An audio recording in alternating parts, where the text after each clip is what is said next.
Hey guys, welcome back to my channel. আজকে তোমাদের সাথে শেয়ার করে নেব দুটো ফাদার্স ডে স্পেশাল চকলেটের ডিজাইন। ফার্স্টে যেটা আমি চকলেট তোমাদের সাথে শেয়ার করছি, এটা আমি ডার্ক চকলেটের ওপরে করেছিলাম। দুটো অর্ডার আমার এসছিল, একজনই দুটো অর্ডার নিয়েছে।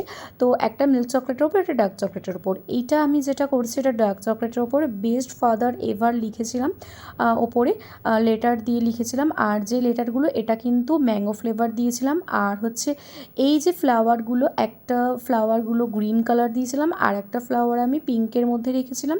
যেহেতু আমি ফার্স্ট করছি, সেহেতু যেটুকু আমার আয়ত্তের মধ্যে আমি সেরমভাবেই আমি ডিজাইনগুলো করার চেষ্টা করছি। আস্তে আস্তে নিউ ডিজাইন শেখার অনেকটাই ইচ্ছে আছে। যাই হোক, তো ফ্লাওয়ার দিয়ে সাজানোর পর একটু সাইড দিয়ে আমি স্প্রিঙ্কেল দিয়ে নিলাম, দেখো, আর একটু অ্যালমন্ডও দিয়ে নিয়েছিলাম। চকলেটটা কিন্তু দেখে আমার বেশ কিউট লাগছে। আর তারপরে আমি আমার ছোট্ট করে একটা প্যাকেট করে নিলাম। এটা রেডি হয়ে গেল অর্ডারের জন্য। ভিডিওটা এখানেই, বাই।